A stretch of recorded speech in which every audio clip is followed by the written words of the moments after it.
¿Empezamos? Bueno, queremos volver a recordar los agradecimientos que si bien le dedicamos a la mañana a los agradecimientos, vamos a volver a recordar a todos y todas los y las que hicieron posible que hoy podamos estar acá reunidos. Primeramente a todos los invitados, que realmente con mucha generosidad asistieron a la jornada y comparten con nosotros y nosotras todo lo que saben. A la asociación cooperadora, la dirección y el comité de docencia del hospital. Y a riesgo de olvidarnos de alguien, a Diana Bolucio, a Marcela de Bernardo, a Antonella Argento, a Andrea Di Stefano, a Bettina Laster, a Beto Fargi, a Susi Laim, a Paula La Rotonda, a Cecilia Korenblit, a Daniela García Palau, a Sergio Terán, a Marcelo Schwab, a Silvio Bodnar y muy especialmente a Nicolás Malinsky, a Patricia Puch y a Bruno Glass Bolucio. Y a todos ustedes, todos y todas por venir.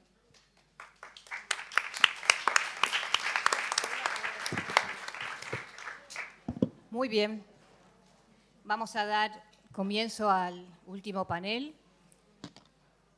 Buenas tardes a todos. Mi nombre es Leonor Suárez y tengo el gusto, el agrado, la felicidad de presentar este panel.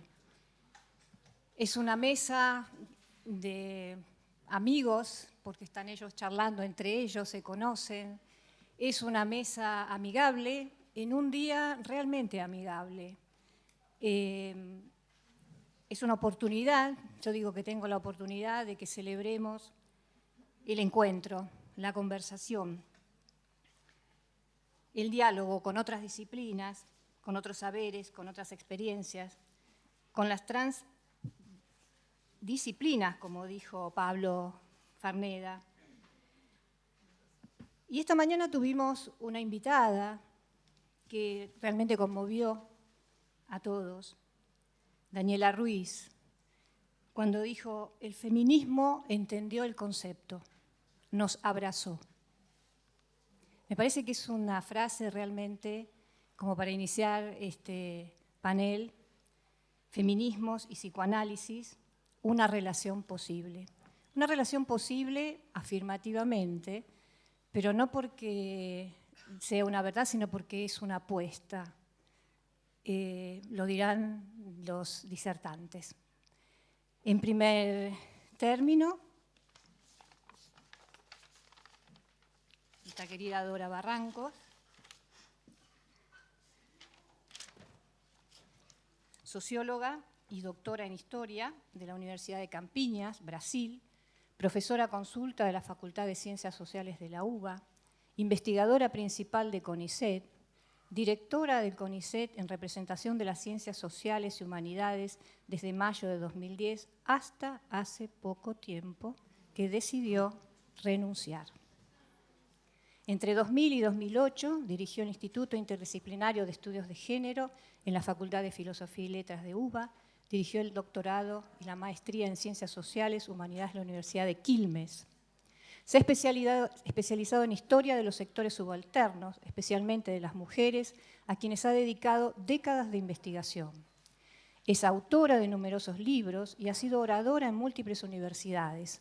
Ha recibido el merecido reconocimiento nacional e internacional a través de premios, entre los que resaltaremos algunos, como el CONEX a las Humanidades y Estudios de Género, el Premio Latinoamericano y Caribeño Claxo, 50 años, y este año le fue otorgado el doctorado honoris causa en la Universidad de Córdoba y en la Universidad de Mar del Plata. Lo dejamos con ustedes, Dora. Bueno, muchísimas gracias por reunirnos acá, por reunirnos con ustedes. Estoy franqueada por amigos. Algunos son, siempre digo el mismo chiste, son del Neolítico Superior,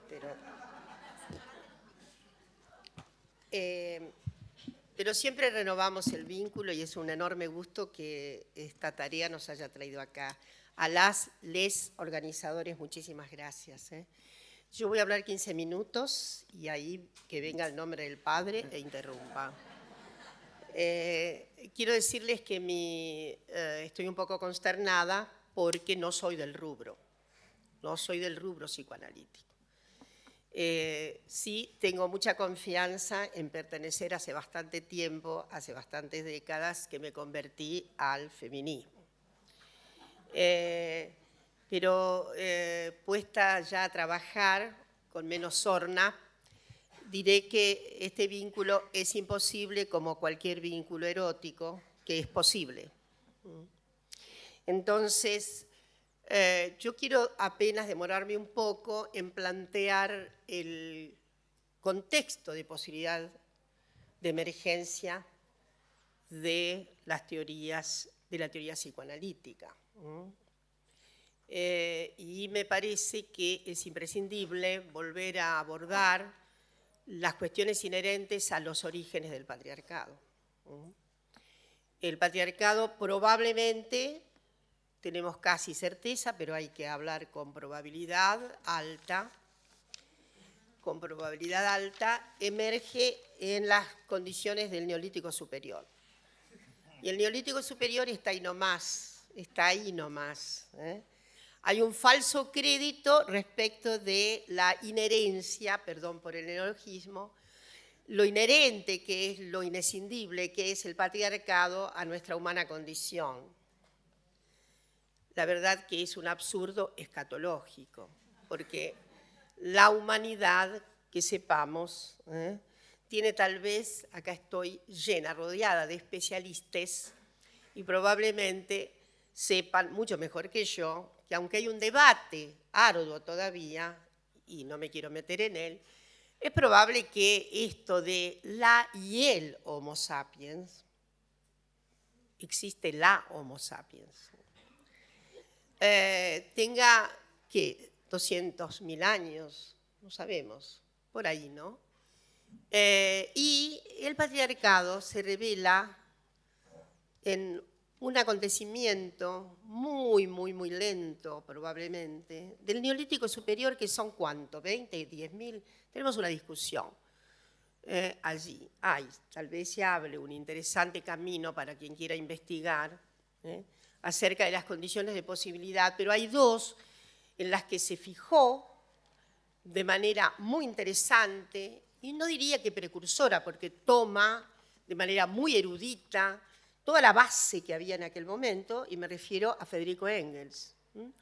Cuando muy obsesionado por la construcción patriarcal, vean ustedes, construcción que estaba en el aire, estaba absolutamente en el aire, y ahora voy a explicar por qué, esa construcción que estaba en el aire y que había de alguna manera sido, ¿cómo diré?, provocada por algunas mentes hasta de lo que podría ser el elenco del socialismo utópico, que es anterior a Engels. Este socialismo utópico había hecho un balance sobre algunas cuestiones arquetípicas, no para fundar sentidos historiográficos, pero sí había puesto en tela de juicio, o hasta Fourier, la cuestión de la sexualidad Tenemos que volver a los clásicos, tal vez, ¿no? Y ahí viene entonces esta obsesiva materia de Engels a propósito de enunciar las grandes características del patriarcado en una tarea que es muy importante, con ese texto muy importante que es El origen de la propiedad privada, el Estado y la familia, ¿no? Y ahí Engels derrama una conjetura que ha sido nocionalmente importante en la retomada de los feminismos de los años 60 para acá, con discusiones tal vez ya saldadas, pero que conviene recordar. Para Engels, el patriarcado emergió exactamente en condiciones de posibilidad de la patrimonialidad privada, del privatismo. Ahora bien, de la propiedad privada, perdón, pero no es la propiedad privada al modo liberal que conocemos, es la propiedad privada clánica. Inimaginable un individuo dueño es absurdo, es absolutamente colectiva esa función, colectiva pero privada, es decir, es un grupo el que se va a apropiar. ¿Y se va a apropiar de qué? Para Engels era muy fundamental el aspecto fundamental para la sobrevivencia, hacerse de rebaños. nos parece mentira, pero la gente tenía necesidad de sobrevivir de manera con una cierta expectativa, en vez de ir a cazar eventualmente un ciervo. Fíjense que la domesticación de rebaños ha sido fundamental. Y la apropiación de esas manadas. El otro aspecto material de la propiedad es el hacerse con tierras labrables, porque aquí que hay este gran episodio que demora mucho en realizarse como tal, es un momento extraordinario en nuestra condición de hominización. Saben el salto cuántico que es la eventual provisión de frutas por la menos eventual provisión de aquellas semillitas que se implantan y que dan cebada, trigo, etcétera, que son más nutrientes, porque eso nuestra humanidad antecedente lo va aprendiendo muy bien. Y ahí se complejiza todo, porque efectivamente ahí comienzan funciones mucho más complejas, societales mucho más complejas, comienza una vida herramental mucho más frondosa y comienza a haber una vida herramental institucional sobre las comunidades muchísimo más compleja que da lugar a la potestad patriarcal. Es muy probable, y esa potestad patriarcal enraiza en funciones privativas según el orden sexual. Privativa según el orden sexual. Es probable también que se complejizara un poco más lo que podríamos ser que una teluria inicial de ciertas sensibilidades más complejas respecto del acto de maternar. Teluria un poco más compleja. No estamos inaugurando los sentimientos maternos como hoy nos acontece. Porque la vida es de una precariedad completa, aunque se esté en el Neolítico superior. El periodo intergenésico más acotado, pero igualmente muy proclive a fecundar y fecundar y fecundar, con altísima mortalidad de nuestras crías, altísima. Pero es muy probable que empezara a haber alguna suerte de cierta estabilización respecto de ciertas actividades de cuidado. Y aquí, entonces, frondosamente dada la oportunidad para que ellas estén a cargo de labrantíos y de los cuidados en lo que se llama, ¿cómo lo podemos llamar? Vida doméstica imposible. Ambientes que están mucho más cerca del cuidado directo de lo humano. He aquí el drama de la historia. El drama de la historia, porque hay una expulsión forzosa. Ahí creo que nunca ha sido resuelto por ninguna, yo diría, no ha sido resuelto todavía. ¿Cuándo nos apareció el orden simbólico? ¿Cuándo nos apareció el bendito orden simbólico? ¿No? ¿Cuándo? Por ahí tenemos una tendencia a pensar orden simbólico, cristalización patriarcal, mas no sé si es así. Por el otro lado, la conjetura básica que acabo de enunciar de Engels tuvo una torcedura con la historiografía de las mujeres, y no solamente Gerda Lerner, sino otras estudiosas que estuvieron debruzándose sobre los inicios del patriarcado con mucha obsesividad, habida cuenta que el renacimiento del feminismo en los años 60 para acá hizo del análisis, de la hermenéutica patriarcal, una clave de todos los sentidos de la epistemología feminista. Saben que fue nuestro objeto dominante, el patriarcado, porque es la clave para interpretar la simbología del dominio, la expresión violenta y todas las manifestaciones de subalternancia y demás. Ahora bien, para las feministas historiogradoras, el momento del patriarcado no tiene que ver estrictamente con la propiedad privada. Para Lerner y muchas estudiosas, la propiedad privada es un poco posterior a la emergencia del patriarcado. Y yo creo más bien esto. El patriarcado preexiste a la posibilidad de hacerse clánicamente con propiedades relativamente, que discurren relativamente con mucha oposición de otros clanes, etcétera, etcétera. Desde luego, ahí aparece en el siglo XIX una fuerte, mucho más vigorosa, mucho más agresiva saga patriarcal. Esto es así.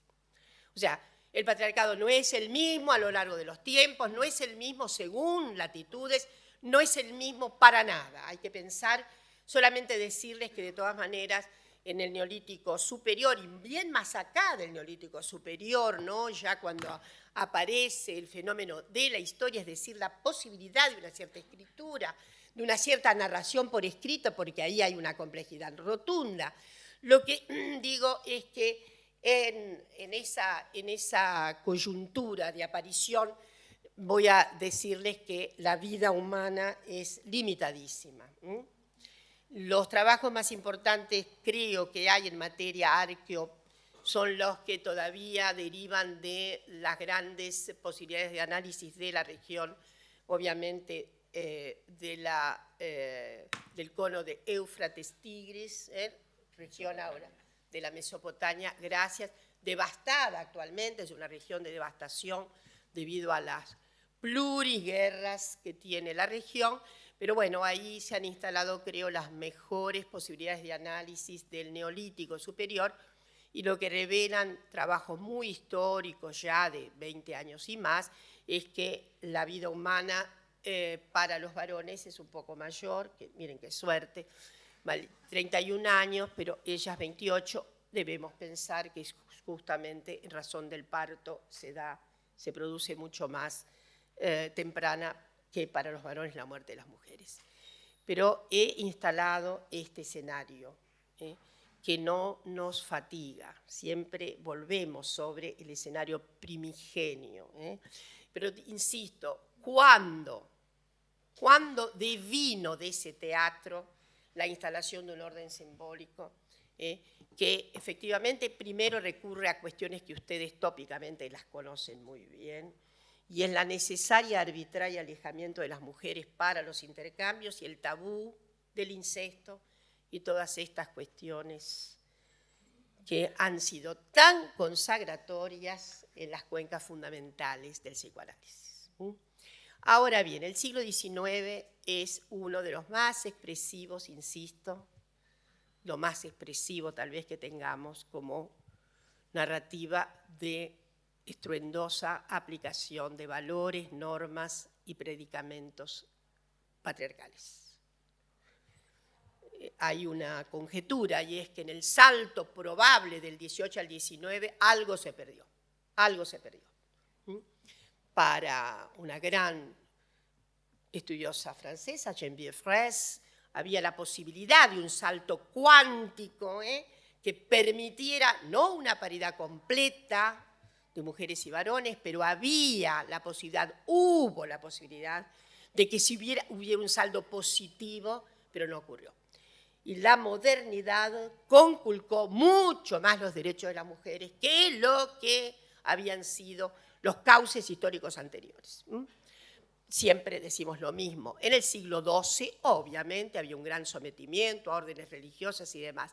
Pero el plano fáctico, salvo las pobres siervas de la gleba, etc., tenía algunas dimensiones de mayor libertad para las mujeres, en términos. Hay que divertirse bastante viendo las viejas historias de los conventos de mujeres y todo lo que hacían, y les importaba 3 pepinos que el obispo, que estaba muy ocupado en estas cuestiones, tenía muy poco control sobre. Después de Trento la cosa se pone más difícil, y luego en el siglo XIX, obviamente, emergencia del Estado moderno, orden patriarcal cerrado. Orden patriarcal cerrado. En ese depósito, en ese lastre tremendo, es que va a fulgurar, obviamente, una idiosincrática maniobra patriarcal que tiene también muchísimo que ver con las autorizaciones que le va a dar la ciencia. La ciencia es autorizante absoluto de esos cauces. Es autorizante del racialismo, como es autorizante de la circunstancia menor femenina. Para colmo, el desarrollo de las teorías evolucionistas con Darwin, que son extraordinarias, tal vez el acontecimiento mayor, ¿no? La biología molecular ahora, pero el acontecimiento mayor en toda la historia de la ciencia es la teoría de la evolución. Y las mujeres quedaron, a pesar de Darwin, porque Darwin se convierte al darwinismo, lo que es una tragedia para el darwinismo. Entonces, he aquí que lo que antes era ineficiencia porque había mera contingencia, Darwin nunca planteó el destino fijo de las especies. ¡Qué esperanza! Eran como finales abiertos, ¿no? Finales abiertos. Entonces nunca pensó en determinación, siempre pensó en azarificación, etcétera, etcétera. Y efectivamente, sin embargo, el coágulo de la gran experiencia darwiniana fue a parar en nociones determinísticas, en nociones racialistas y en nociones que tenían como base una discriminación fundamental del sexo femenino, el sexo en todo caso, pero es el siglo XIX también el que más se contorsiona con la norma patriarcal. Si no, no hubiera aparecido el feminismo. Como un esbozo final del patriarcado, creo, yo diría casi como un grito último desde el punto de vista nocional de lo que era todavía el fisiologismo y una pálida neurofisiología, etcétera, en la que se condensaban los criterios científicos para las anormalidades, lo tenemos al gran Krafft-Ebing. Vale la pena volver a leerlo porque el hombre está azorado con el espectáculo de, primero, la inversión. Ese texto lo escribe en latín para que no acompañemos de ninguna manera los significados rutilantes de términos que son, obviamente, que son como depredadores de la moral, ¿no? Entonces, lo que quiero decir es que Krafft-Ebing fue el padre de todos ellos que rompieron. Y ahí Freud, obviamente, digo, hay que comprenderlo dentro de una malla de explosión del patriarcado que va a hacer todo lo que puede, pero no más. No más. Yo creo que ahí hay, y con esto voy cerrando porque ya me comí todo el tiempo, creo. Justo, ¿no? Sí, faltan 5. En estos 5 minutos quiero decir, miren, tal vez se ha perdido un poco la obsesión que había en los 80 y los 90 respecto de cómo hacerle a la teoría psicoanalítica. Parece que ahí está como menos acelerada la cuestión hoy, pero hubo unas interpretaciones formidables que pusieron la piel de gallina, pero que creo que la comunidad sí necesita volver a entusiasmarse con que el Padre las va a perdonar. El Padre va a perdonar todos los atrevimientos, sálganse, y digo animarse. Comprendo lo que significa desestabilizar nudos gordianos como la envidia de pene, el complejo de Edipo y todas esas cuestiones. Pero no puedo dejar de pensar en la luminosidad de algunas figuras de las que hemos leído, por ejemplo, Irigaray. Luis Irigaray sigue siendo un fermento notable para las tesis de una fuerte nueva amigabilidad. Es cierto que hay que ceder, no se puede no ceder. También quiero recordar, a mí me impactó Silvia Tubert y sus famosos análisis sobre la histeria, fueron, me parece, Tubert, que es argentina. Desde luego, Christy Basixus y Nancy Chodorow, ¿no? Que es más conversadora del antropsicoanálisis. En fin, no hay gran estrella luminosa en el feminismo que no haya metido el diente en la malla del psicoanálisis. Desde Simone de Beauvoir, mucho menos desde luego Virginia Woolf, que tiene unos luminosos anticipos extraordinarios anticipos. Para mí Virginia Woolf es la que anticipa el escenario moderno y el que va a venir, con su propuesta tan increíble al final de Un cuarto propio, que es muy demoledora y que es muy intranquilizante para, obviamente, la comunidad psi. Pero hay que hacerle. Cuando Virginia Woolf anticipa que habrá un momento en nuestro cauce de conmovedoras transformaciones hacia adelante, con los zigzagueos, no piensa ella que va a haber una linealidad, pero que va a haber una posibilidad en el futuro de desestructurar las categorías, las taxonomías fijas, varón, mujer, etc. Y ella dice, habrá un momento en que no tendrá sentido esgrimir, y lo dice en francés, la lettre féminine. Habrá algún día, dice Virginia Woolf, que habrá androginia. ¿Qué quiere decir? Que será lo de menos. Será lo de menos estos constructos todavía atávicos que tenemos, y me parece que las teorías que en su momento han sido teorías de liberación, una no deja de pensar que Freud fue un fenómeno de liberación en la caja negra del patriarcado, aunque no tuviera más remedio que anclarse ahí. De la misma manera que nuestras antecesoras feministas, y las perdonamos, hicieron un anclaje en el maternaje. El maternaje era una clave para todos los derechos. Entonces, no nos asustemos, nadie es perfecto, todo va a ser mejor.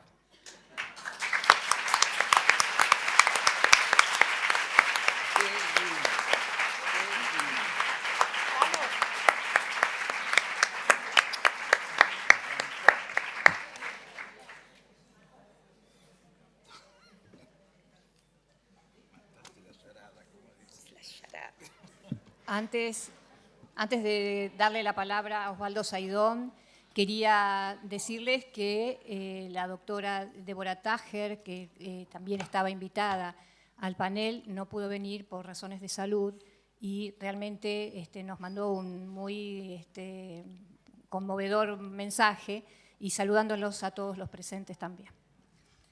Bueno, le damos entonces seguidamente la palabra a Osvaldo Saidón, médico psicoanalista, analista institucional, docente universitario en la Universidad de Río de Janeiro, Belo Horizonte y de La Paz, Bolivia.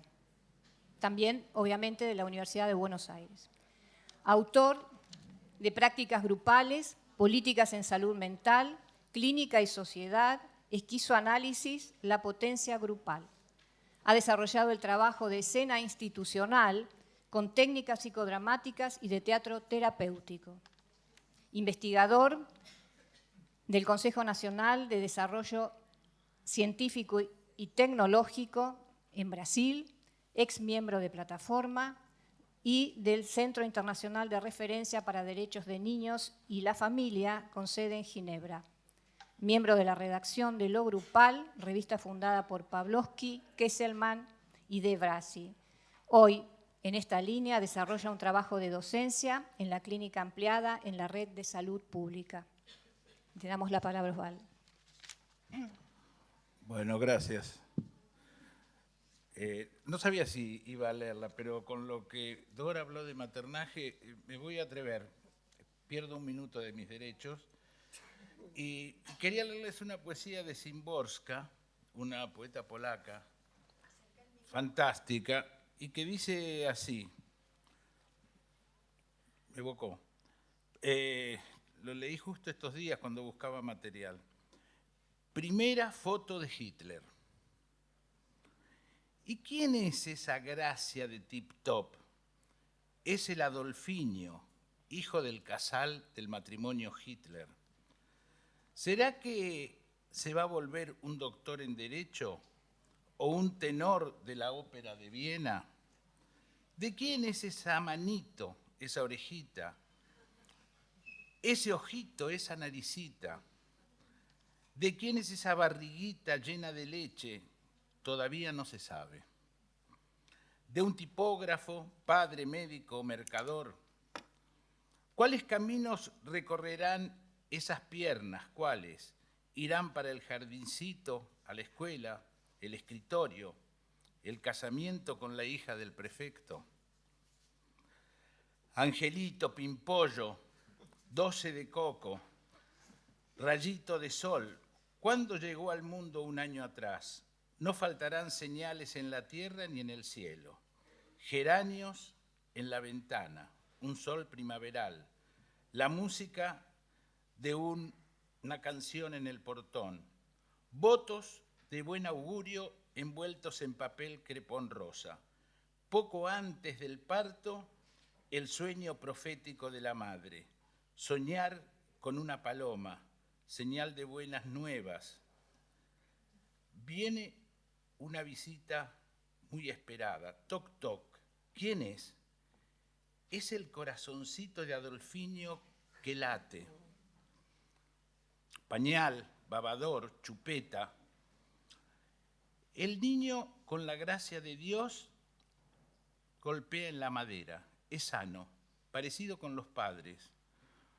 Con un gatiño, un gatito en el cesto, con los bebés de todos los otros álbumes de la familia. No, no va a llorar ahora. El fotógrafo atrás del paño preto va a hacer un clic. Atelier Klinger, Grabenstraße, Braunau. Es Braunau. Es una ciudad pequeña, más respetable. Firmas sólidas, vecinos honestos. Olor de masa de pan y de jabón ceniciento. No se oye el ladrar de los perros ni los pasos del destino. Un profesor de historia afloja el collar y bosteza sobre los cuadernos.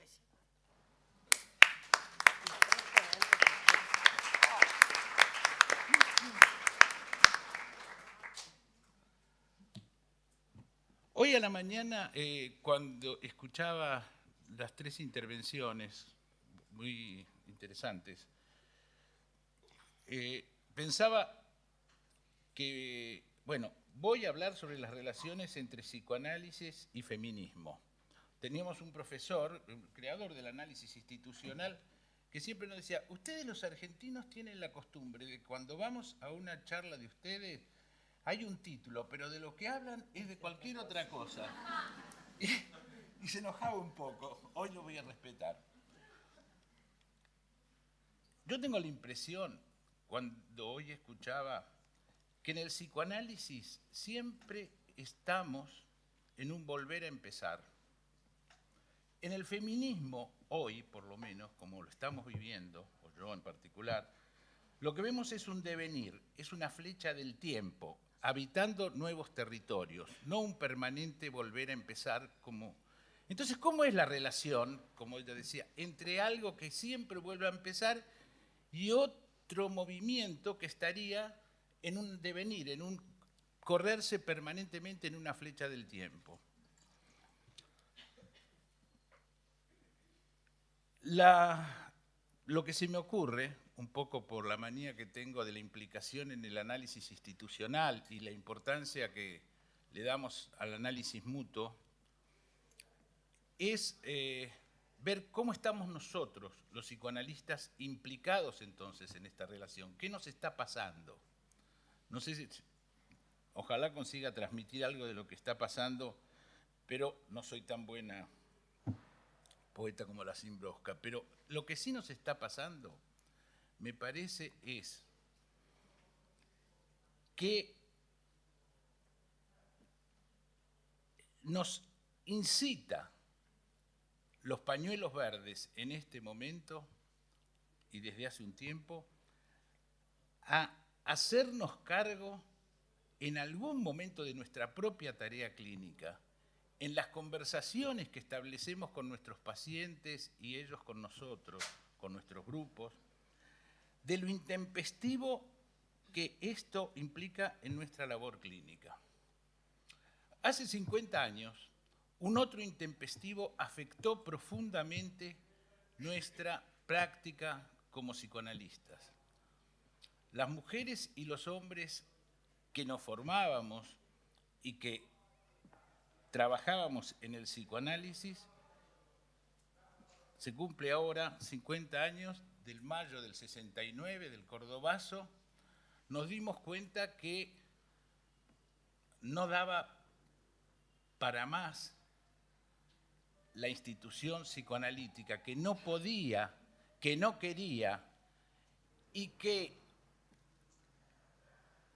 nosotros solamente podíamos vivir alegremente y apasionadamente y emocionadamente nuestra profesión si dábamos lugar a ese intempestivo que fue el Cordobazo, que fue, lo digo como un movimiento, que no nos permitió, un analizador gigantesco que no nos permitió dejar de pensar en cómo queríamos vivir. Y eso trajo, entre otras cosas, otro psicoanálisis, o el intento de habitar otro psicoanálisis que el que se habitaba hasta ese momento. O sea, otra incompatibilidad difícil, entonces, que tal vez la resolvamos con el nombre, pero después hay que resolverla mejor, no es feminismo, los feminismos y el psicoanálisis, como dice. Yo cambiaría el título. Diría, los feminismos y los psicoanálisis. Porque hay una vocación tan fuerte del psicoanálisis, de mónada, de uno, que le es muy difícil admitir y soportar y tolerar la diversidad que existe en nuestra sociedad y la diversidad que debería habitar el espacio clínico. ¿Qué pasó? Pasó que una teoría que ponía el yo en cuestión está llena de teóricos que discuten desde hace 100 años sobre quién posee el verdadero yo, la verdadera identidad del psicoanalista, quién es más fiel a Freud, que si había algo que no le faltaba era yo, por otra parte, si no, no hubiese podido fundar lo que fundó. Entonces, esta crisis del yo, este poder no decir más yo, Deleuze por ahí dice, en el año 69 ya decía, no se trata de no decir yo, se trata de que de alguna manera dejemos de ocuparnos del yo. Nosotros ya sabemos muy bien quiénes son los nuestros y quiénes no son las nuestros, quiénes son las nuestras y quiénes no son las nuestras. Y eso le da una fuerza al feminismo que me parece que el psicoanálisis no tiene. El psicoanálisis todavía cada tanto solo admite la diversidad de aquello que tiene que hacer sus practicantes, como somos nosotros, practicantes terapéuticos, practicantes de médicos, practicantes de cuidados. ¿Cómo deberíamos hacer para realmente también poder entrar, como dicen, con este pensamiento de la disconformidad? Por otra parte, una característica que también tendríamos que ver cómo incluimos para que exista una relación posible es lo que diríamos romper los pactos. Tenemos muchos pactos, muchos acuerdos. Vivimos en una época de acuerdos. Sabemos que en este momento, si lo queremos pasar a la política general, es lo mismo. Si no hacemos acuerdos, nos golpean más fuerte. Pero si hay algo que me parece que el feminismo hoy tiene claro, y es eso lo que le gustó a los centenares de miles de jóvenes que pudieron expresar su desacuerdo. No es casual que el movimiento se alimentó en este tiempo, sobre todo de escolares, porque es allí donde se forma en nuestro contemporáneo, es allí donde se forma una especie de congelamiento para los procesos emancipatorios.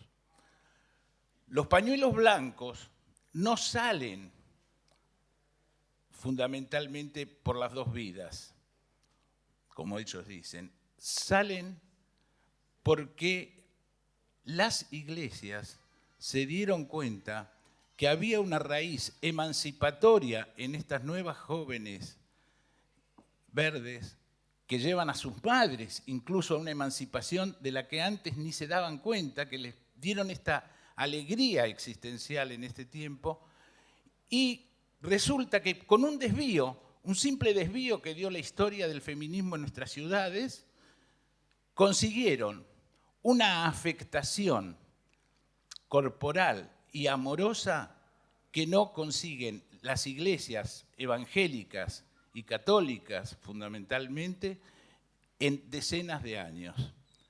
Y entonces, por eso mandaron los pañuelos blancos a la calle. Celestes. No, celestes, perdón, celestes. Blancos son los malos. Los celestes, sí. ¿Y los celestes por qué?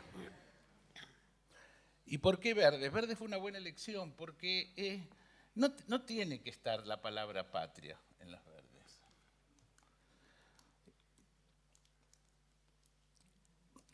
Y tampoco tendría que estar el movimiento psicoanalítico, porque si el movimiento psicoanalítico continúa desde hace 100 años, como decía, viendo quién es más fiel al maestro, el maestro se llama Freud y después algunos que han conseguido, difícilmente pueda generar un nosotros, difícilmente pueda generar esa clase original de solidaridad que planteó y que nos plantea las jóvenes de pañuelo verde en estos días. Entonces, ¿cómo hacemos? Bueno, en principio lo que se vuelve a discutir cada vez que se plantea esto es, y tomo el tema de la identidad, es ¿qué es un psicoanalista? ¿Cómo se es un psicoanalista? ¿Qué identidad tiene un psicoanalista? Hace 100 años que lo discute, desde la propia fundación del movimiento eso se ha discutido. Los dos psicoanalistas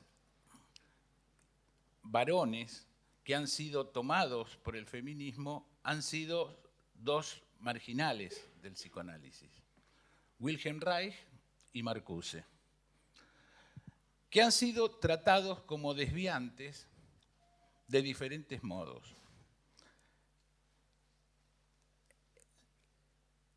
Cuando pasa el 68, vuelvo un poquito atrás, el 68 y el 69 en nuestro país particularmente, nosotros hicimos un matrimonio que fue inspirado sobre todo en la escuela de Frankfurt de lo que se vino a llamar el freudomarxismo. No abundaré aquí. Después el pensamiento contemporáneo nos permitió relajar muchas cuestiones relativas al freudomarxismo y entender que el inconsciente no era como todavía el freudismo estaba pegado al teatrito edípico. Y en este momento el feminismo nos llega en esta nueva relación que se intenta hoy plantear, cuestionando severamente esa fórmula por la cual uno se identifica con una persona y ama a otra. O sea, el nudo gorgiano, como decía Dora, del psicoanálisis, el Edipo, plantea la función fundamental que tiene la prohibición del incesto, antropológicamente hablando, y la familia reproduciéndose de determinado modo como la producción de heterosexualidad. Y justamente el feminismo tiene entre su formulación más importante hoy, el feminismo actual, un análisis de la sexualidad que desemboca en una crítica a la heterosexualidad obligatoria. ¿Cómo hacemos para casarnos? Para relacionarnos.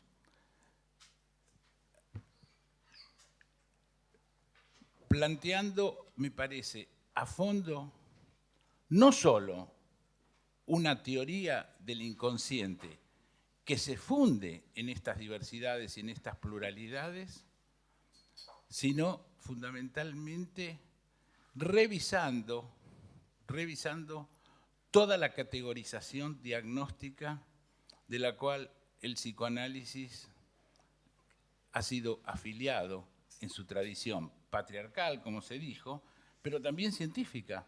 En la medida en que nosotros tengamos un pensamiento que viene asociado a una teoría del conocimiento arraigada en lo patriarcal, esta relación es una relación simplemente de intereses donde el único interés que prepondera es el de una de las partes.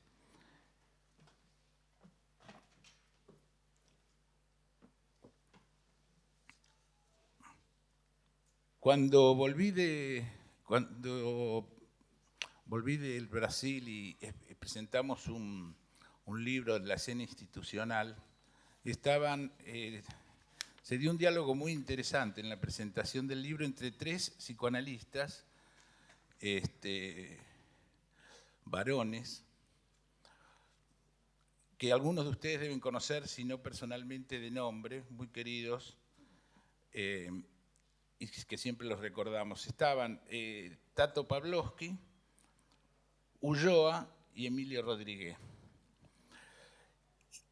Y retomaron algo que yo decía que está siempre presente entre el mundo psi. Pavlovsky le dijo: Rodríguez, vos no podés decir que sos psicoanalista, vos sos un escritor, sos un hombre de la cultura. Y Rodríguez le dijo: yo soy psicoanalista cuando como, cuando cojo, cuando hago clínica. Todos nos quedamos asombrados. ¡Ah, la pucha! Sí. Y Ulloa trató de corregirlo y dijo: yo en realidad lo que hago es, yo a veces estoy psicoanalista. Y Tato me parece que ya se había corrido de ambas situaciones y ya no se hacía esa pregunta. Era su práctica, en ese caso más ligada a la cultura y al teatro y también a la terapia de grupos, lo que lo definía. Ese modo, esa discusión se reactiva cada vez que nos planteamos el modo, vuelvo al comienzo, de cómo absorbemos lo intempestivo que la sociedad en cada momento, en cada coyuntura nos propone. Hoy en la clínica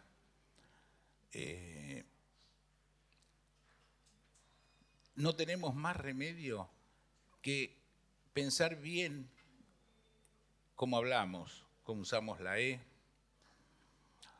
cómo hacemos las separaciones entre sexualidad y género. Esta especie de policiamiento que nos tenemos que hacer los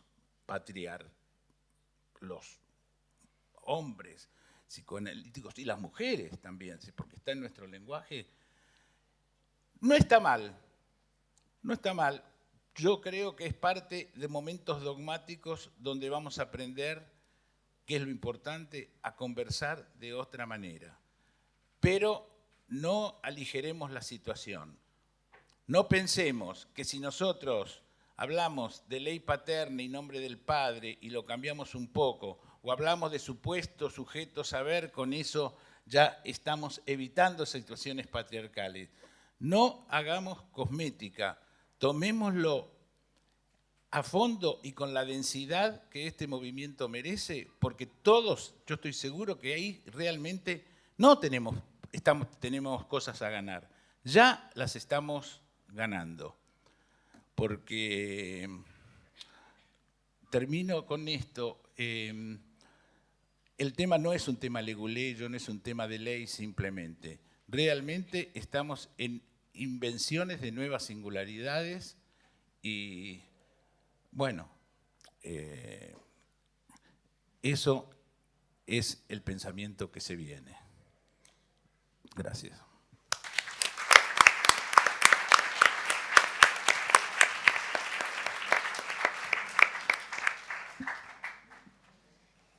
Seguidamente vamos a darle la palabra al doctor Juan Carlos Volnovich, médico psicoanalista. Dice aquí que renunció a la Asociación Psicoanalítica Argentina en 1971, integrando el grupo Plataforma.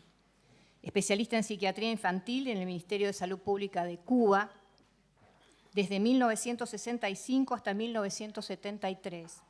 Trabajó en el servicio de psicopatología del Policlínico de Lanús, que dirigió el doctor Mauricio Goldenberg.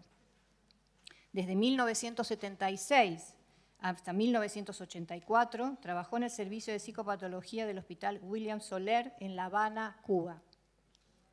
Premio CONEX, diploma al mérito en psicoanálisis. Es profesor extraordinario, honorario y académico ilustre por la Universidad de Mar del Plata y es doctor honoris causa por la Universidad Madres de Plaza de Mayo. Ha sido seleccionado por la Unión de Mujeres de la Argentina para recibir la estatuilla Margarita de Ponce por sus aportes a la teoría de género. Le damos la palabra.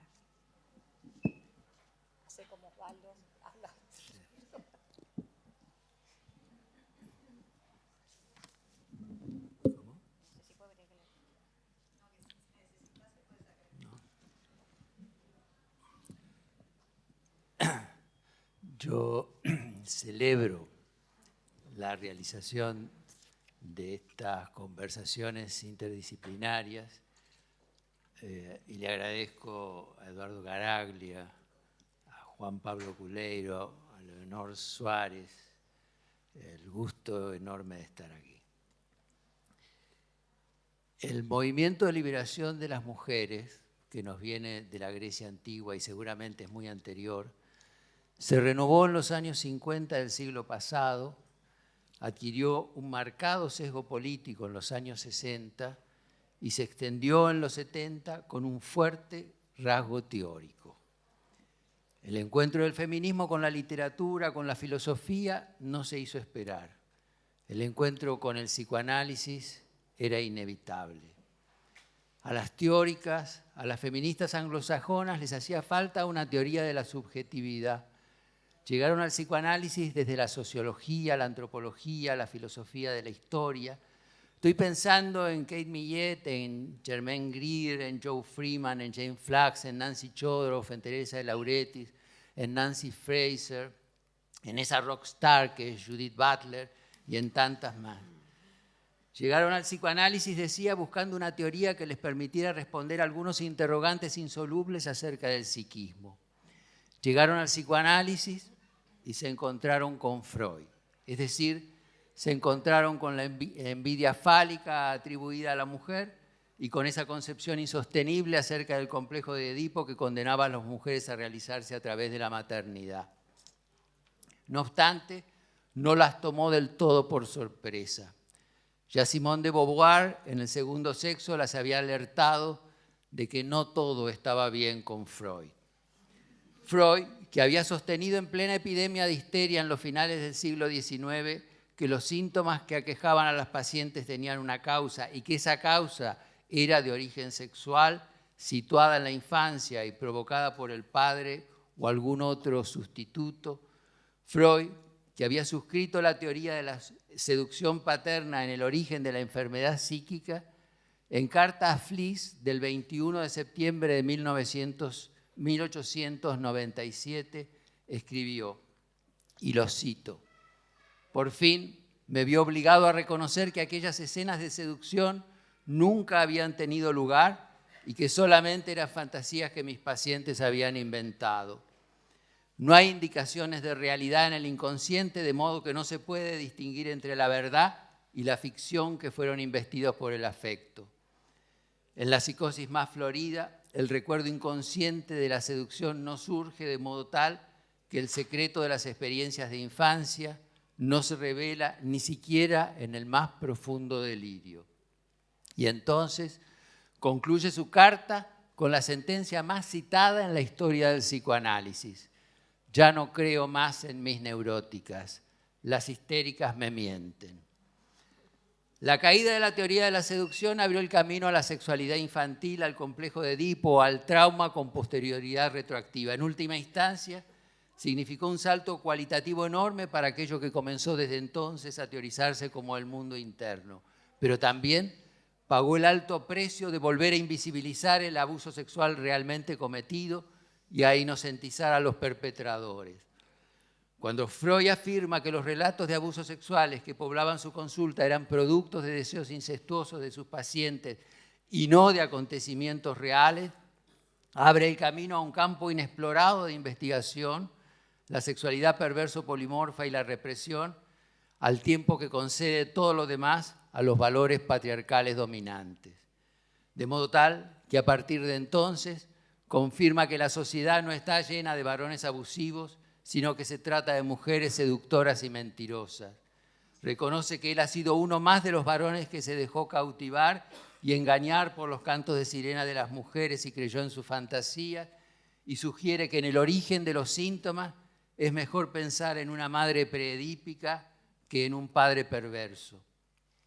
En última instancia, cumple con los prejuicios patriarcales, acepta considerar a los varones como víctimas inocentes de la fantasía femenina y postula a las madres como peligros que llevan en su naturaleza la condición de seducir, lo que quiere decir traumatizar al bebé.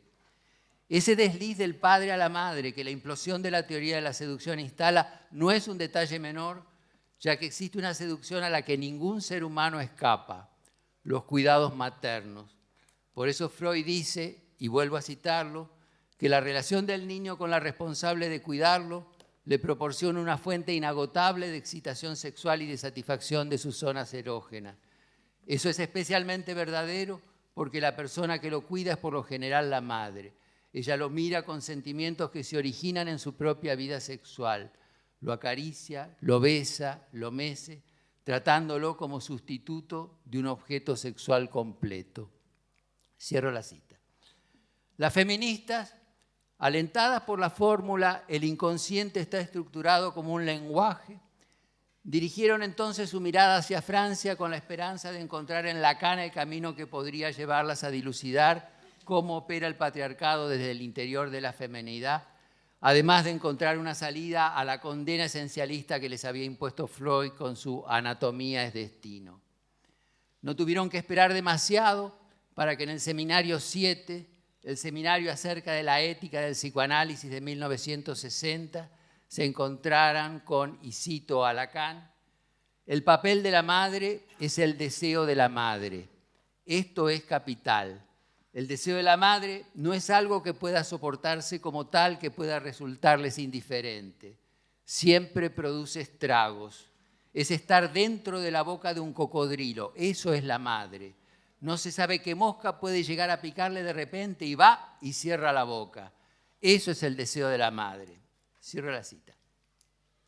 En el psicoanálisis, la historia de la relación materno-filial tiene su lado más oscuro.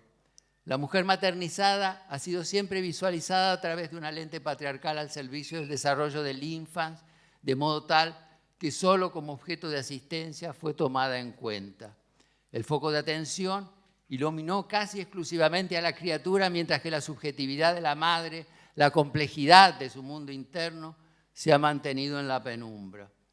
A veces tengo la impresión que la popularidad que ha adquirido en nuestra cultura psicoanalítica la expresión estrago materno, con la que se pretende aludir al impacto que en la cría tiene el deseo de las madres, es un síntoma que oculta el estrago materno, esto es, el estrago que tiene lugar en la subjetividad de las mujeres a partir de su condición de madres en una cultura patriarcal. Por el contrario, la intersubjetividad sostenida por las feministas supone atribuirle al niño la necesidad y la capacidad de ver en la madre como sujeto independiente y no solo como objeto auxiliar o complemento. Tal parecería ser que es recién a partir del feminismo contemporáneo que se hace posible empezar a pensar a la madre como sujeto en sí misma, lejos del lugar de simple cuidadora. Podría decirse que hasta que las autoras feministas propusieron la existencia independiente de la madre, el psicoanálisis ha venido convalidando la siniestra ecuación mujer igual a madre, tan enraizada en la cultura. Hasta las autoras feministas, casi todos los relatos que aluden a la relación materno-filial han quedado fuertemente tributarios de la trillada versión de la madre como vehículo privilegiado para el crecimiento del bebé, objeto al fin de las necesidades infantiles. Hasta ahora, los relatos psicoanalíticos se han regodeado en describir a la madre como primer objeto y más tarde como objeto del deseo. La madre como proveedora, interlocutora, cuidadora, prótesis, refuerzo contingente, otro significativo, espejo, presencia amenazante de la que conviene alejarse, presencia segura que debe mantenerse cerca, la que frustra, la que gratifica en exceso. Para el psicoanálisis la madre lo ha sido todo. Para las niñas y el niño la madre lo ha sido todo. Todo menos un sujeto separado de la existencia infantil. Muy a menudo esta es la imagen que las mujeres tienen de sí mismas confinadas en el imaginario social a ese nivel de maternazgo. De ahí el carácter innovador que propone el feminismo cuando afirma que la madre real no es simplemente un objeto para cubrir las necesidades de su hijo. Ella es un sujeto independiente que debe ser como tal reconocida por su hijo si es que el niño o la niña espera el reconocimiento que garantice su autonomía. Porque el caso es que hasta ahora las diferentes posiciones psicoanalíticas han encontrado en los conceptos de holding, empatía, continente, capacidad de reverie, apego, función especular, pecho bueno y muchas más, la manera de elucidar y de eludir la necesidad del reconocimiento mutuo, la manera de desmentir la evidencia de que a partir del nacimiento estamos ante una escena protagonizada por dos sujetos que se reconocen mutuamente. Este punto de vista tiene profundas consecuencias en las afirmaciones teóricas que hasta ahora pretendieron explicar las relaciones materno-filial. Para empezar, irrumpen en el supuesto continuum que supone el embarazo y la crianza. Interrumpen la continuidad que hacía suponer que la madre conocía a su bebé por haberlo llevado en su seno. A partir del nacimiento, en ese encuentro inicial, algo de la ajenidad, algo del extrañamiento se juega allí. El primer contacto de la madre con su bebé recién nacido es un rendezvous entre dos sujetos que desde una asimetría extrema se reconocen mutuamente. Así las cosas, no hay simbiosis original.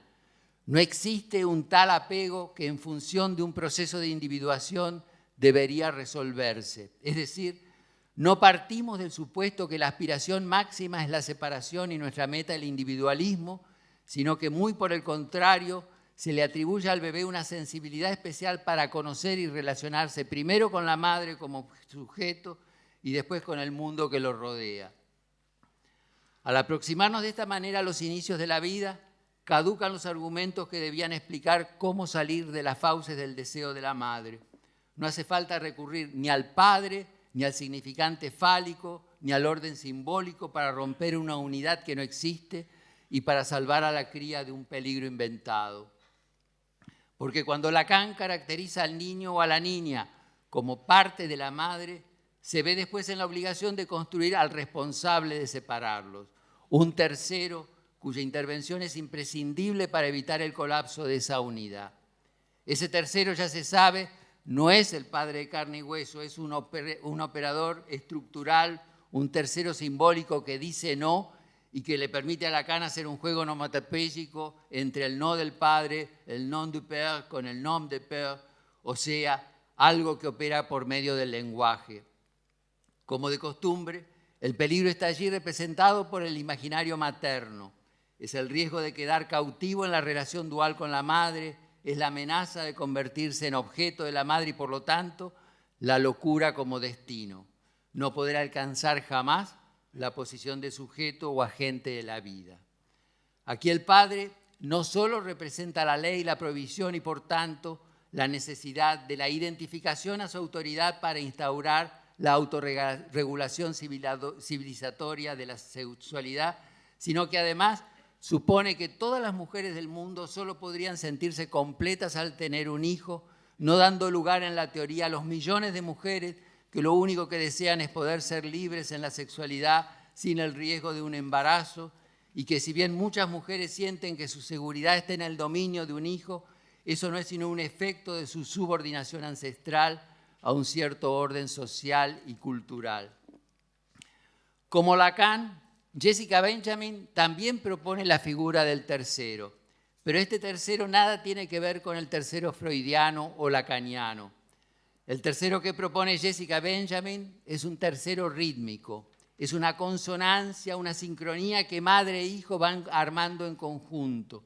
Es anterior al mundo simbólico y se construye entre los dos desde el inicio de la relación. Es un proceso de acomodación mutua que surge de la interacción de la madre y el bebé, que no se diluye en una unidad originaria, sino que desde el comienzo se reconocen como dos distintos que van componiendo a pura participación un tercero, una posición que se experimenta como legalidad moral. En fin, que estamos aquí reunidos por los feminismos y los psicoanálisis, esos monumentales edificios que nos convocan y que son en un cierto sentido figuras especulares. Digo especulares porque si para los feminismos lo personal es político, como propuso Carol Hanisch, para los psicoanálisis lo político es personal. Y el encuentro de los feminismos y los psicoanálisis tienen fechas muy precisas. En 1949, Simone de Beauvoir publica El segundo sexo, puntapié inicial y definitivo del feminismo teórico, que recién en 1954 apareció entre nosotros, traducido por Pablo Palán. En 1974, Judith Michael marca un hito en la literatura que transcurre en la intersección del psicoanálisis y el feminismo. En 1978 es un año definitivo. Nancy Chodorow publica El ejercicio de la maternidad. Y en 1984, con Existe el amor maternal, así, entre signos de interrogación, Elizabeth Banter sacude al instinto y lo degrada a mito. Los hitos más significativos del encuentro del psicoanálisis con el feminismo comienzan en 1954. Pero en 1951, Mary Langer publica en la Argentina Maternidad y Sexo, texto antológico sobre el tema. Mary Langer, la única mujer que integró el grupo de los fundadores de la Asociación Psicoanalítica Argentina. No podría terminar mi intervención sin incluir el nombre de Mary Langer en esta historia y no puedo concluir sin citarla. Una madre, decía Mimi, una madre amargada y encerrada en su hogar e irritada con los niños, su casi única compañía y objeto de dominio, suele dar menos que otra que vive llena de estímulos de la afuera y le dedica solo un tiempo limitado, pero bien dedicado. Y más adelante, la necesidad de la propiedad privada es inducida en el niño a través del primer vínculo exclusivo con la madre y de su amor posesivo. Y es posesivo no solo por lo natural y por eso inmutable, no tanto por la dependencia generada por la total indefensión del cachorro humano, sino porque la mujer, excluida generalmente del proceso de producción, pone en el niño único producto visible y perdurable de ella todas sus necesidades. Muchas gracias.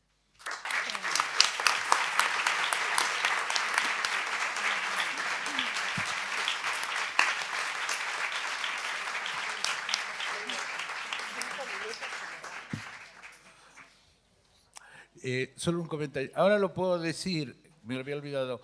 En realidad, la analista de Pavlovsky, Rodríguez y Ulloa, que discutían sobre su identidad, era Mary Langer. Bueno, les agradecemos a los expositores y abrimos el espacio de preguntas y comentarios. Y les anticipamos que la doctora Barrancos tiene que retirarse, casualmente Por porque razones hoy, obvias. por razones obvias. Así que adelante con las preguntas y comentarios.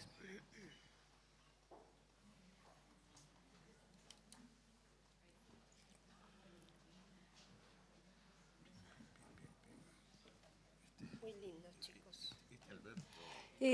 Yo me quedo pensando hasta dónde en un momento de la teoría, cuando el Edipo se separa de la castración y pasa a la castración estructural del lenguaje, madre y mujer se pueden separar, entran en disyunción.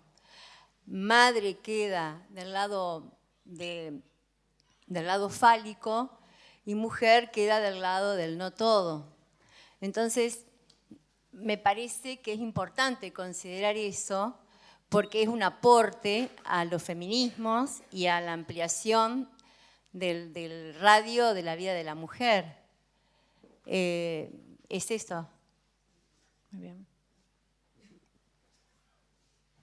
¿Algún comentario? No. No lo es, no solo no es un aporte al feminismo, sino que es un refuerzo de los estereotipos patriarcales porque es el significante fálico, el operador.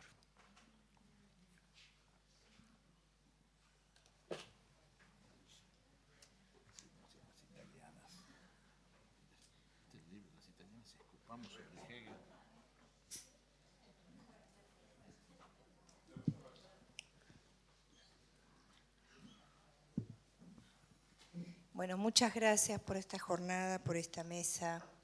Y primero pensaba que es difícil se nos hace a los psicoanalistas hacer preguntas, es decir, ponernos desde el lugar del no saber, del cuestionar el propio marco, la propia práctica.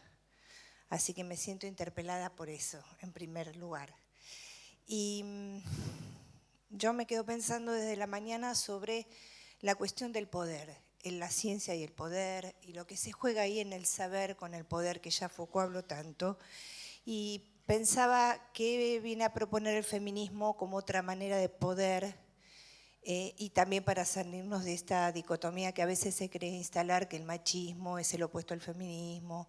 Y me gustaría, Dora, que pudieras decirnos algo de eso. Qué cuestión, ¿eh? Primero, a mí me gusta muchísimo más cuando hacemos esos conatos positivos para el erguimiento de la subjetividad de las mujeres. Poco importa la rotulación final, si da o no en feminismo. Lo que importa es la insurgencia, ¿no? Pero siempre me he debatido con la idea, se ha puesto muy de moda y lo tenemos como una traducción amigable, etcétera, y hasta eventualmente los usamos, ¿no? La cuestión de empoderamiento. A mí me gusta mucho más la afinidad espinociana de potenciación. Necesitamos personas potentes, ¿no? Porque ahí está lo que tú colocas. El poder tiene todavía una articulación de sentidos subordinantes. Yo no me voy a hacer la exquisita, iba a decir que no me gusta el poder o que es innecesario discutir el poder político. Esa no es lo que quiero decir. Quiero decir un ex ante. El poder tiene una marca además absolutamente patriarcal. No conocemos poderes alternativos. No existió el matriarcado. Puede ser que hubiera en algunos lugares del mundo alguna experiencia matriarcal. Nada que ver la matrilinealidad con el matriarcado. Entonces, para finalmente responderte, yo creo que los feminismos están lanzados a una experiencia de aprendizaje muy activo para ver cómo le hacemos a nuevas fórmulas relacionales potenciadoras. Esta no es una utopía, es un desafío, ¿no? Porque efectivamente luego no nos podemos desenmarcar. Las personas somos hipernarcisistas, las personas en la academia lo somos, en la política, hay trazos que ustedes conocen muy bien, necesitamos un narcisismo limitado. En fin, yo aspiro a que la gente sea más libidinosa que narcisística. Entonces, y sigo insistiendo que las feministas no tienen que repetir, no, la idea no es absurdo pensar si se masculiza, no, eso es ridículo, no tiene nada que ver. Estamos hablando de otro goteo, de otro experimento humano como es el ejercicio del poder. En suma, a las feministas les quedan retos en ese sentido, ¿no? Les queda el reto inclusive ex ante de la sororidad. La sororidad es un bien escaso, no es un bien abundante y hay que hacer ese aprendizaje. Pero bueno, yo aspiro, digo, a unas nuevas comunidades potenciadas más que poderosas. ¿Estás de acuerdo? Totalmente. Y ahora les pido permiso porque me voy a... Claro, terminamos, ¿no? No, ustedes sigan, porque tienen que seguir. ¿Alguien quiere contar? Osvaldo, ¿querés decir El nombre de la madre tienen que seguir.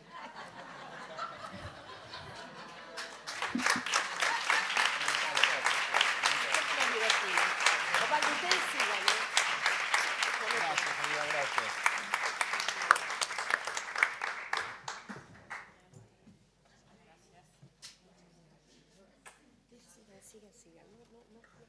¿Qué vamos a hacer? Bueno, continuamos. Los machos ahora. Muy buena la pregunta. ¿Qué hacen los machos ahora, ¿Lo dijiste vos? No, yo quería reforzar esto, la sororidad es lo que viene... Acércate al micrófono. No, que lo que vienen a atacar los pañuelos celestes, porque estoy preocupado con el acuerdo y el desacuerdo. ¿Entendés? Me parece que es un tema, y ahora Dora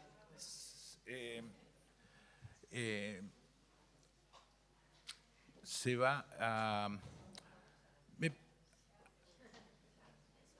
Me parece que es muy importante, Rancière, un autor, un filósofo que está ahora más de moda, tiene algo que me pareció muy interesante, que es darle fuerza al desacuerdo. O sea, el movimiento feminista es emancipatorio porque está en desacuerdo con las cosas que están. Y tenemos que tener cuidado, por eso digo, estos casamientos, el psicoanálisis hasta por su tarea comprensiva, curativa, tiende a tibiezas. Y yo extraño, y ahora este movimiento feminista me hizo tener nostalgia de los momentos en que en las mesas, en las discusiones, planteábamos nuestros desacuerdos. Hace años que voy a mesas a escuchar trabajos donde todos estamos de acuerdo y creo que eso nos impide trabajar a fondo el desacuerdo, que es el momento en que nace lo político. Lo político nace a partir del desacuerdo y es sosteniendo el desacuerdo que obtenemos momentos de emancipación. Y me parece que el feminismo está en desacuerdo, que las muchachas verdes están en desacuerdo, por ejemplo, una discusión que está con el familiarismo. Hoy día es cómo discutir, cómo desacordar con la ideología familiarista que, entre otras cuestiones, trae un poco lo que Juan Carlos estaba mostrando. Y es muy difícil para el psicoanálisis transitar esa situación. Yo creo que estamos en un brete, me considero dentro de la cuestión, pero dejémoslo emerger al problema. Estamos en una situación contradictoria, en una situación conflictiva. No es fácil. Yo convido a los usuarios, pacientes, grupos, etcétera, a que estén en desacuerdo también con el psicoanálisis, nos traigan su desacuerdo, Hace mucho que yo no veo personas que vienen, ha sido tan fragilizada la malla social por diferentes razones, sobre todo razones que tienen que ver con el tipo de desarrollo del capital, que es difícil entrar y hacer que el conflicto realmente sea potente, como decía, y mostrar, ya que citaron a Spinoza, cuánto puede un cuerpo, ¿no? Y bueno, por eso se fue Dora, creo que para poner su cuerpo ahí en la plaza, porque sabe que es eso lo que puede, ¿no? Yo te escuché bien, o en un momento vos dijiste que teníamos que habitar otro psicoanálisis. ¿Habitar otro psicoanálisis? No, en realidad es habitar e inventar, sí, pero habitar otro psicoanálisis que es el que nos da. Yo creo que en la sororidad, por ejemplo, empieza a funcionar una teoría de las afectaciones que no está trabajada dentro del psicoanálisis. El psicoanálisis, hoy en la mañana, no me acuerdo, el colega que hablaba, era muy interesante, dice, el psicoanálisis tiene que dejar creer que dice y sabe de todo. O sea, eso es la interdisciplina realmente, pero la tenemos que llevar al interior del espacio clínico, porque si no la interdisciplina la usamos para los congresos, pero en el interior del espacio clínico seguimos trabajando, por ejemplo, con categorías médicas psiquiátricas. Entonces vemos cómo es la histeria del paciente que nos trae. En realidad, lo que tendríamos que discutir es, bueno, ¿qué tema usted trae, qué tema traigo yo? Y ver cuáles son los temas que hoy realmente hacen a nuestro arte del vivir, ¿no? Allá al final, atrás.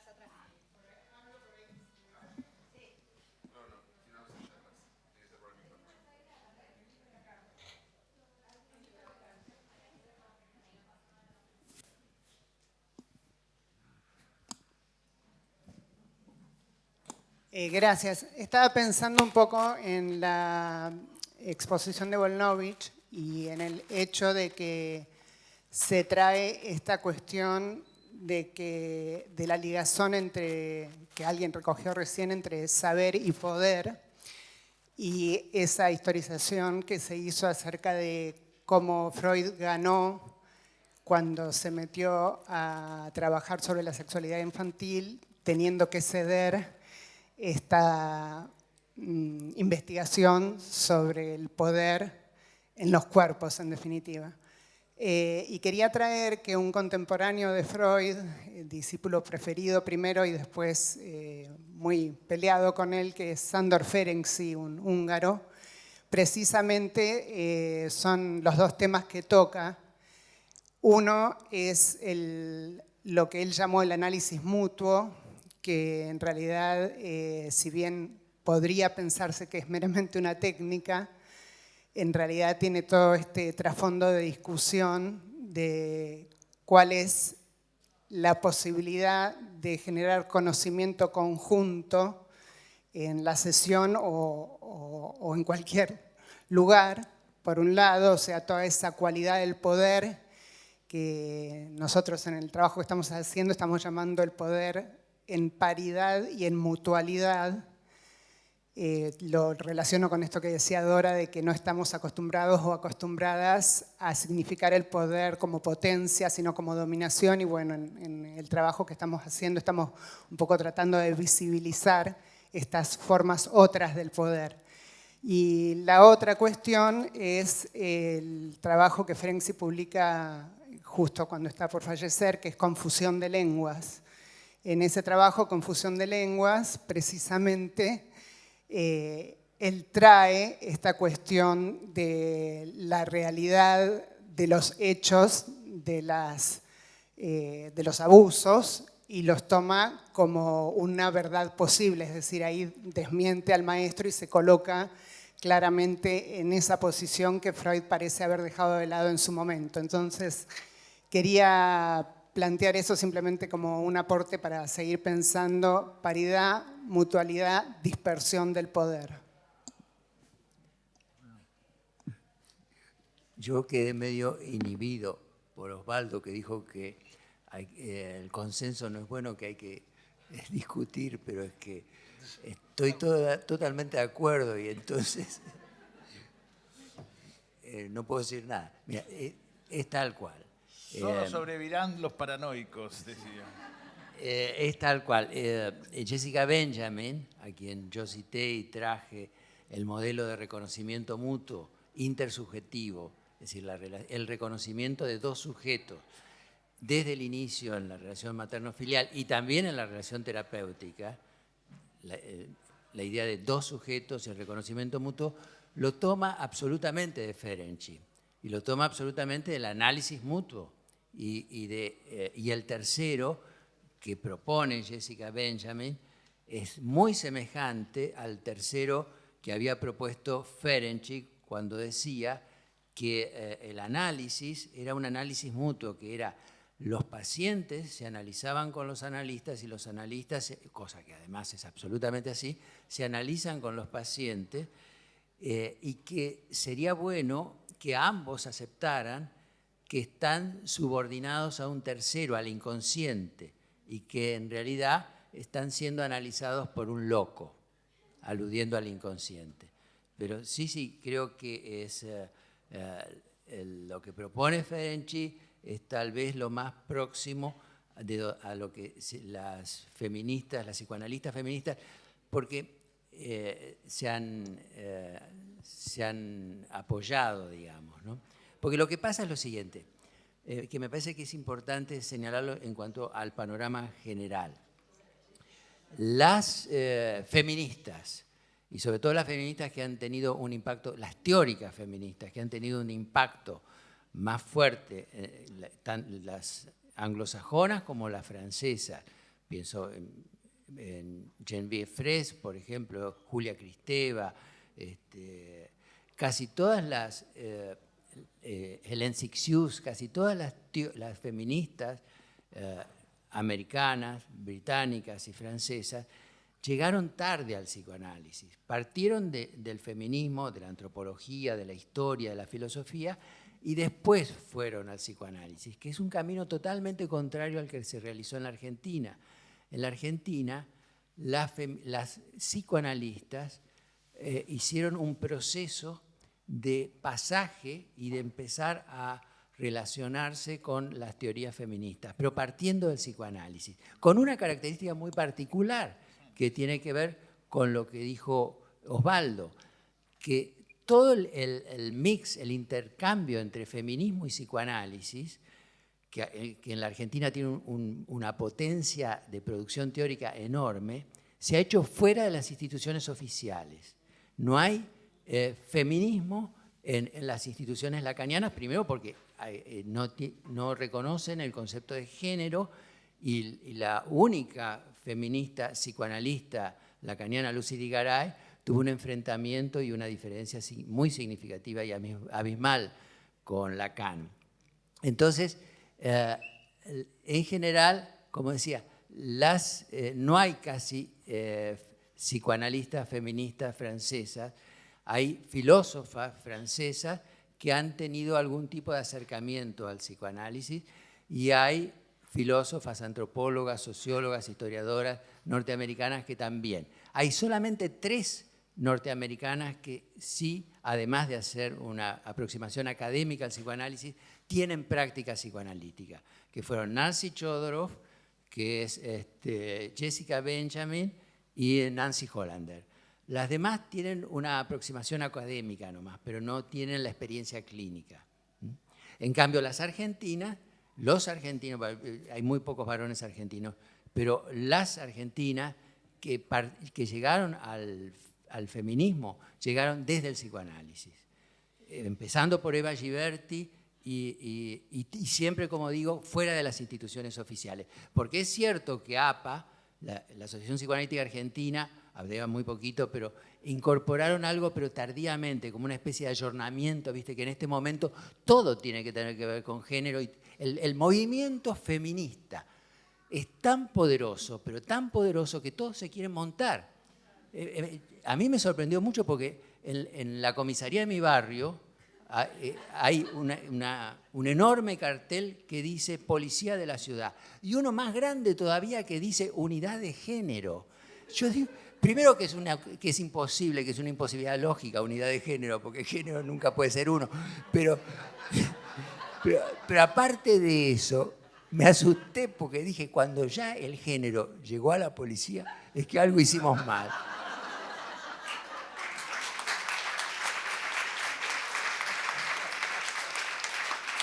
Perdón, quería agregar un dato a esto que dice Juan Carlos, que es que Cristeva tiene precisamente un libro de 3 tomos que es El genio femenino. Maravilloso. Y bueno, lo recomiendo, nada más. Maravilloso. Y quería continuar una sola cosa, donde tal vez alguien muy agudo puede encontrar una diferencia con lo que decía Osvaldo. Y entonces hacerte caso de que lo importante es... yo creo que en este momento el movimiento feminista es muy potente, tiene una potencia increíble y que por lo tanto, es un momento re peligroso en muchísimos sentidos.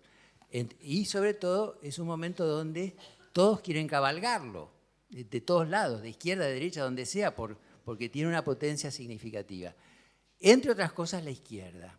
La izquierda tiene una historia tan nefasta, incluso la izquierda de los 60, tiene una historia tan nefasta con respecto al refuerzo de paradigmas patriarcales, que tendrían que hacer toda una revisión muy grande, los partidos de izquierda, ni que hablar de la Unión Soviética, ni que hablar de la ex Unión Soviética. Yo viví muchos años en Cuba, también en Cuba, donde para poder montarse al movimiento feminista habría que hacer todo un proceso de reflexión previa de la propia historia, ¿no?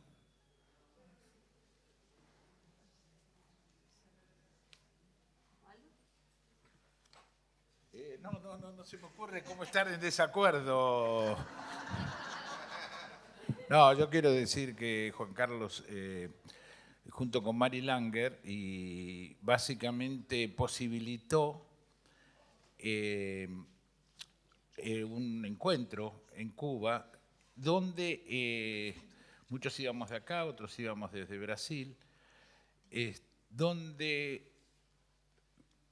tuvimos ocasión de vivir esta situación, pero también tuvimos ocasión de abrirla. Yo creo que esa es una potencia muy particular del feminismo. O sea, en ese momento todavía había una prohibición a la homosexualidad en Cuba. En realidad estaba discutiéndose esa prohibición y creo que de algún modo lo que nos movió a muchos en ese momento ir a Cuba fue a discutir y a entrar en la malla social a discutir esa cuestión. O sea que esa fue una buena del psicoanálisis en relación al feminismo. Los psicoanalistas creo que en ese sentido fue una acción. Eso es lo que yo llamo, me parece, una clínica ampliada, ¿no?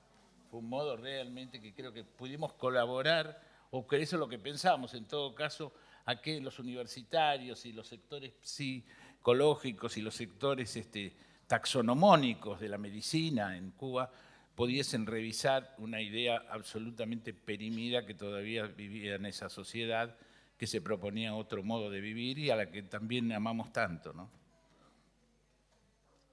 Yo quería hacer una preguntita, en realidad es un comentario, que digamos que incluiría en cierto sentido a la cuestión de los feminismos, pero también al tema de la identidad. Y pensaba, quizá muy influida en escuchar hace años a personas transgénero, que me preguntaba por qué hay tanta dificultad a reconocer que todo tratamiento nos modifica, ¿no? Y nos afecta, como decían antes. Pero ¿por qué hay tanta dificultad como para reconocer y para darle un sesgo positivo a la acomodación o al replanteo que puede ser simbólico, pero también corporal, digamos, y afectivo del analista, en cuanto a atender, digamos, a personas que suponemos diferentes?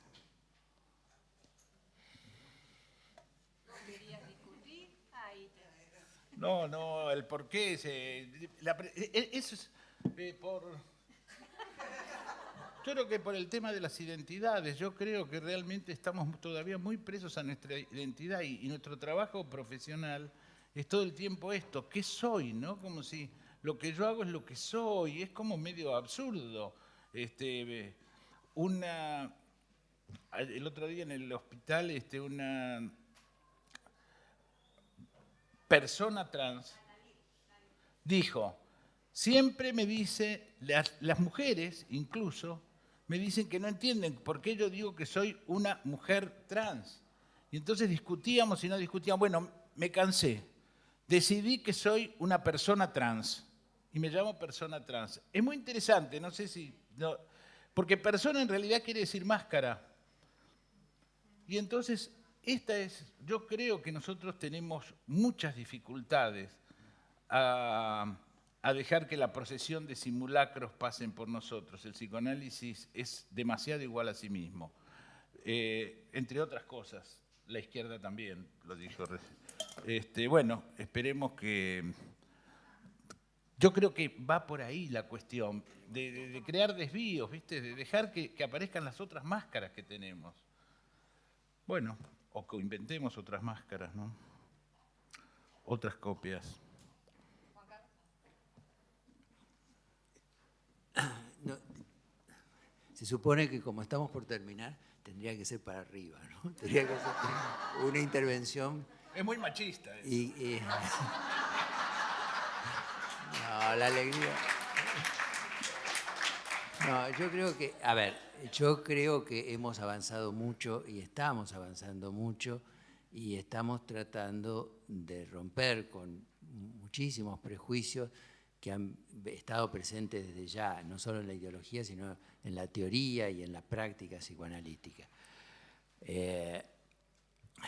Efectivamente cuesta, pero hay todo un esfuerzo por aceptar que hay que romper con el binarismo y que no solo se trata de varones, de mujeres, de homosexuales y de gays, sino que hay una amplitud enorme del espectro y que hemos avanzado muchísimo. Miren, cuando yo empecé a formarme como psicoanalista en la Asociación Psicoanalítica Argentina, que era el único lugar donde uno tenía la hegemonía, el monopolio del psicoanálisis, estaba, por supuesto, que la homosexualidad era una perversión, estaba incluido dentro de las perversiones.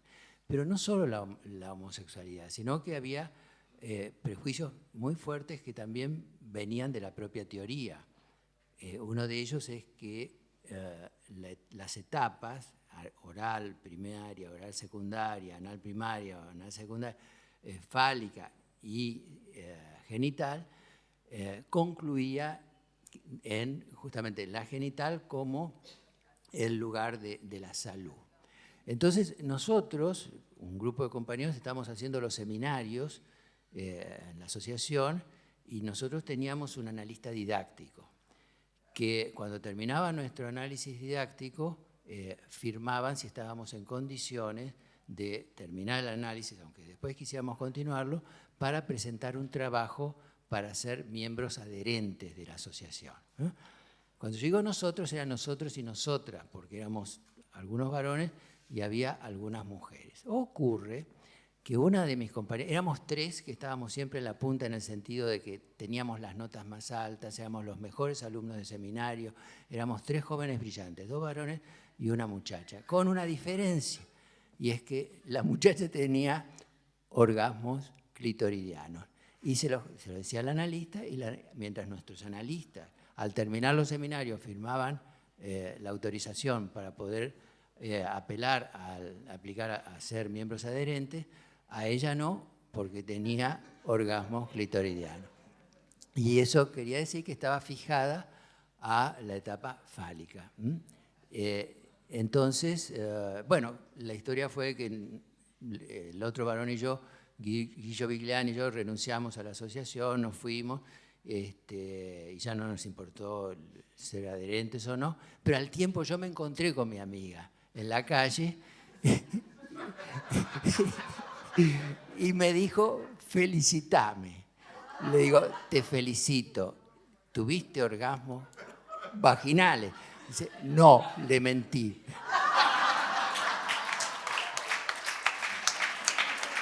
Así que, como les decía, hemos progresado mucho.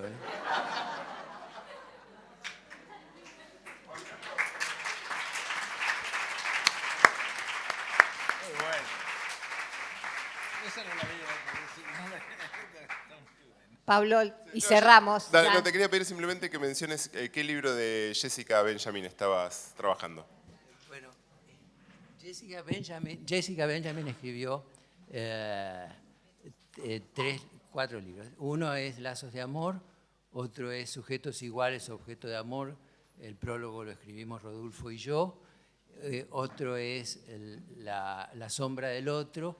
Y el cuarto, que es el que estoy trabajando, no está traducido al español. Estoy viendo la posibilidad de que lo traduzcan y lo publiquen acá, que se llama El que hace y lo que me hacen. Estoy traduciendo porque es medio difícil. Teoría del reconocimiento, intersubjetividad y la cuestión del tercero. Es la primera vez que ella instala este término del tercero, que a mí me pareció fundamental para poder contraponerlo al significante fálico. Okay, ¿eso es el no traducido? No. Pero hay fragmentos que están, ya hay algunos fragmentos circulando en español. Bueno, muchas gracias a todos. Una alegría y hasta el año que viene.